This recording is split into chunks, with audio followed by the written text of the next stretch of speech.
Hey fam, we got a guest here. We got a guest here. We are not alone. Look at that. What's that? Special guest, special guest. I love it. I love it when nature comes to visit. Anyway, welcome to my office. This is Jazzy here. I'm sure you already know. I'm trying to practice a little something here, so bear with me. Yeah, January was wild and it went by so quickly, but it showed us so much. So now that we're into February, it's time to, we're done reflecting. Let's take some action, right? So January came and went in a blink of an eye, and now here we are. Therefore, I am coming to you with something pretty lit because honestly, this is like years in the making, right? And what I mean by that is, I've been told many times that I either talk too much or that I should have a podcast. Here we are. So, welcome to Jazzy Talk. Well, we'll figure out the name. We'll figure out the name soon. Jazzy Vibes, whatever it is. But we're starting with nutrition because that's what the focus of this month is. So let's get focused. All right, pardon me, guys. I had to change scenery real quick, but them birds were really loving on me, guys. So welcome to office number 2. And now we're going to get started with some questions. So these questions, they come from my clients, just people that I talk to. I ask a lot of questions. I see where the collective is confused at. And the purpose of this mini podcast is to clarify all of that, especially in the fitness community, but honestly, anywhere and anything that you do. It is what it is. We're here to grow, glow, and flow. So, first question. Um, how much water should I drink and what is considered hydration? Good question there. I like that. Now, when it comes to water, look at your urine.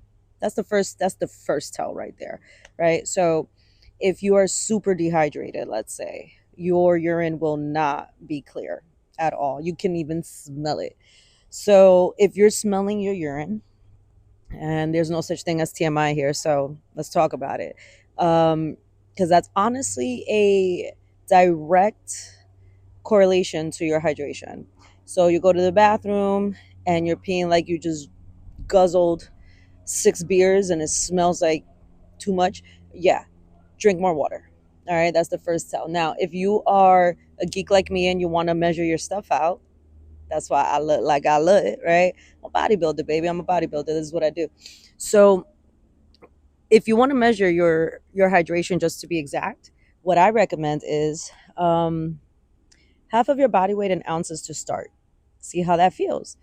From there, gauge, your hydration through urination. And if it's not enough, then you got to drink more because you're doing too much, right? So muscle is 70% water.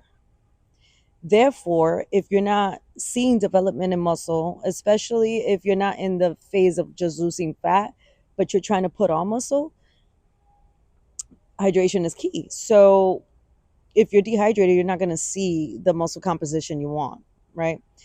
So to answer that question, how much water should I drink? Half of your body weight in ounces. Somebody like me, little small, I'm 115. I divide that in half, and that's like about half a gallon, give or take. And that's my bare minimum. But then, guys, I have muscles that I'm trying to keep, right? I don't want to lose them. And also, I do a lot. Like, I work out a lot, all that stuff. So I shoot for a gallon, right? Just because it's easy. So, and then I find that that's when I feel the most hydrated, the best, because if you are dehydrated, common signs are headaches, migraines, lethargy, feeling tired. Um, there's a bunch of tells before it starts becoming detrimental to your organs and your tissues because everything needs water to function properly. We are water, but we don't replenish it without replenishing it. All right. So, what is considered hydration? Water. Water. But no. Let's go down the list, guys. The dehydrators, liquids that will dehydrate you. Just because you can drink it does not mean that it will hydrate you. Okay. So, first, liquor. No bueno. Liquor is the most common, the easiest way to dehydrate your body. I'm pretty sure you know that because, if you drink too much, you can even have alcohol poisoning and they got to shoot IVs up your veins and all that stuff that's trying to get you hydrated all over again because The liquor kills the water in your system. Two, sugar. So if you're drinking too much juice, you're drinking too much soda, a lot of sugar in your coffee, no good. Dehydrating, right? Three, uh, anything caffeinated. So, yeah, herbal teas are okay. I just wouldn't go as far as counting it as part of your day of hydration. That to me is a treat, right? Especially because you gotta count for any additives. Like if you're adding any sugar, if you're adding any honey or anything like that. But even if you're not, just take that headache away and just focus on pure hydrating factors. Amino acids, building blocks of protein, which it seems like we're gonna get to that next. Building blocks of protein, tasty in your water. You can add whatever flavor you want. Delicious. Infused water with fruits, or mint leaves or whatever the hell you like. That's not going to dehydrate you. That's actually going to hydrate you and make you want to drink more water. And it's natural. It's natural rather than going for sugar loaded lemonades and orange juices and all that stuff. Just the natural elements is much, much better. And that way you don't have to worry about added sugars, but yes, so I hope that answers that question when it comes to hydration. Key thing, half of your body weight minimum. Make sure your urine is not smelling. Make sure your urine is clear or at least close to clear. There you go. That's how you know you're hydrated. Number two, I'm trying to simplify this shit for you guys. Like I have a lot of science that I'm trying to undo from my brain as I'm talking to you right now. Bear with me. This is practice. All right. I like this one. I don't understand calories. I got you. Because it's very valuable to understand calories just the same way as we understand our money flow, the same way we understand how cars work. You got to put gas in order for it to move forward, right? So why not understand the body's math? And when it comes to calories, it's gotten some bad rep in the community. I do use it as a tool. It is useful. Um, it's all about like the energy. It's energy, guys. That's what calories is, energy. So energy you're pouring into your body versus the energy you're pouring out of your body. And before anybody comes from ahead, I know it's not that simple. I know that, especially not for everybody. But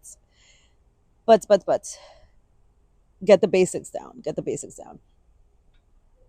So when you think of how many calories you're consuming, a lot of people overestimate their activity and underestimate their calorie consumption. Without tracking, you don't know. You cannot tell me that you know. If you do not track, I promise you that once you start tracking, you're going to surprise yourself. And what that means is, let's take it back. Let's take it back. Back to ancestral roots, back to the days before technology got so advanced and before everything became so convenient, right?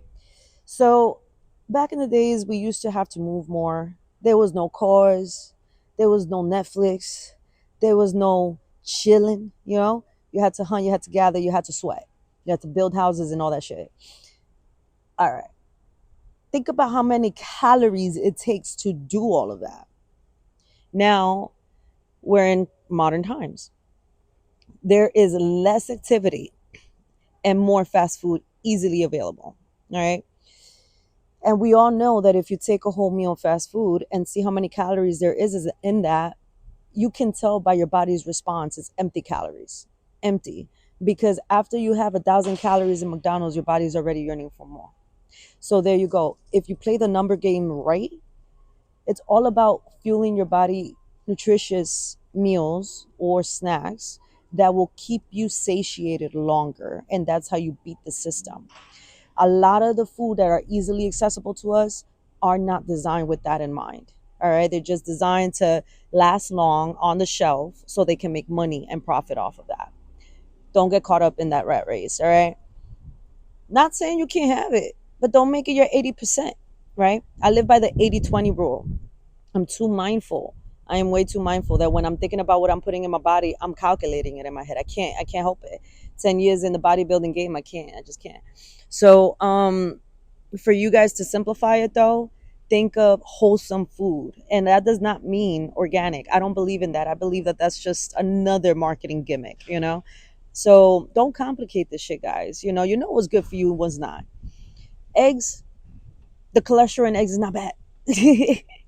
You know what I mean? The cholesterol in your French fries, that's another story.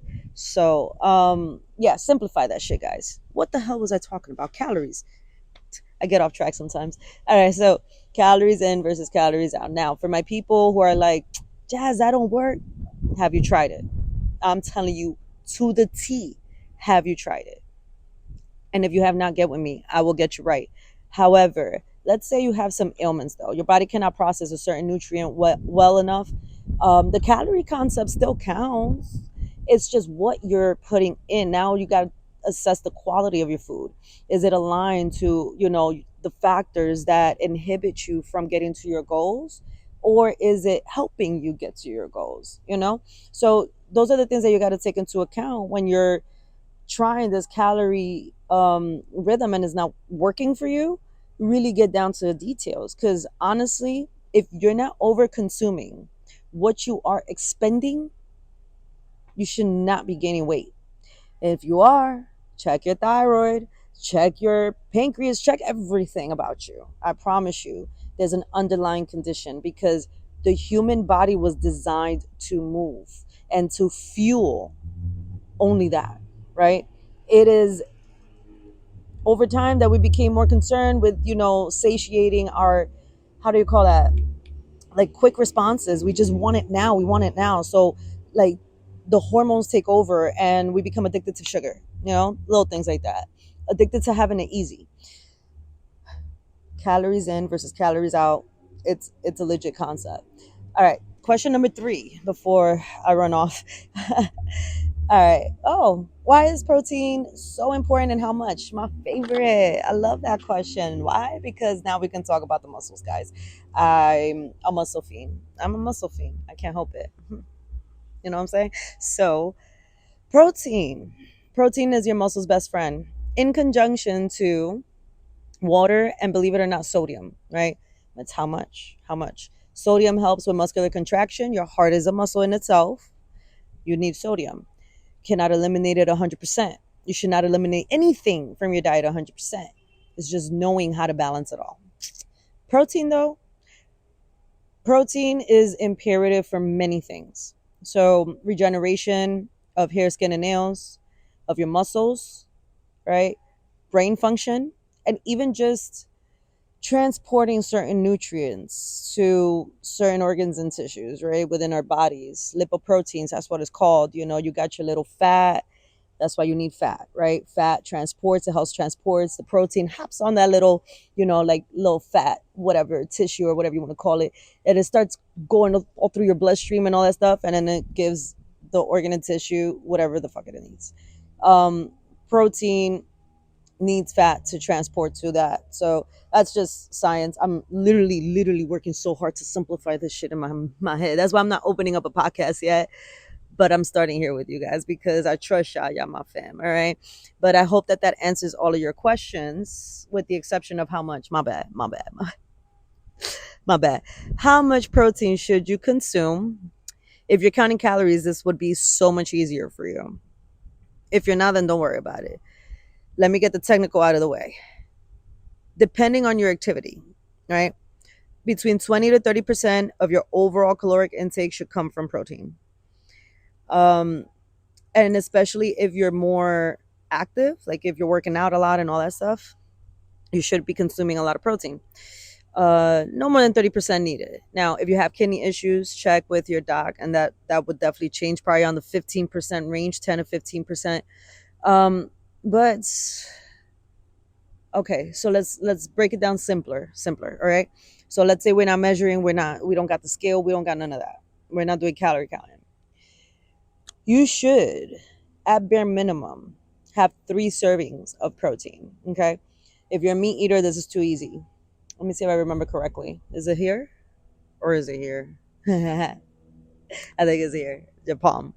So your palm, the size of your palm, is a serving of protein, 4 ounces. I will fact check that, but I'm pretty sure I'm not wrong. I actually got my notes and everything. I'm reviewing all of these details that I want to bring to you guys. It's been a while since I cracked them open, but they're straight out of school. Like, this is legitimate sources. I'm really excited to share with you guys. But yes, so you want to have at least 3 servings of protein in a day. If you're doing a palm size, which is also equivalent to, I believe, 4 eggs, if I'm not mistaken. People who say that 4 eggs is a lot, I swear it's not. I promise you it's not, right? It's how you cook it up, it's how you have it, or your body just needs to wake the fuck up. So little by little, start consuming a little bit more of what you actually need, and then your metabolism will thank you. All right, so about 4 eggs or 4 ounces of meats. Don't ask me about vegetables because I'm not a vegetarian. I'm really not keen on that. But I am learning about that now because it's important for me to help lead you even better. But yeah, yeah, 3 servings, palm, hand size, hand size. All right, and 4 eggs, pretty decent to start your day with some protein. Okay, but yes, I hope that answers your questions, guys. I absolutely enjoyed this. Actually, I enjoy nerding out. I enjoy nerding out, and this stimulates me actually. So, thank you for the questions. Keep asking them. You can't ever ask me too many questions. I love this. So it helps me bring forth these answers to you so you're not struggling on your own no more, guys. But if you need anything specific, anything in particular, get down to your goals. Stop wasting time. Stop with these shortcuts. If you see that you're not taking this information and applying it on your own, you know what to do. Ring me up. Ring me up. Message me and I got you. But in the meantime, take this information, apply it, let it change your life, and tell me about it. Tell me about it. I enjoy it. All right. Much love and get to work, guys. Get to work. Let me know about it.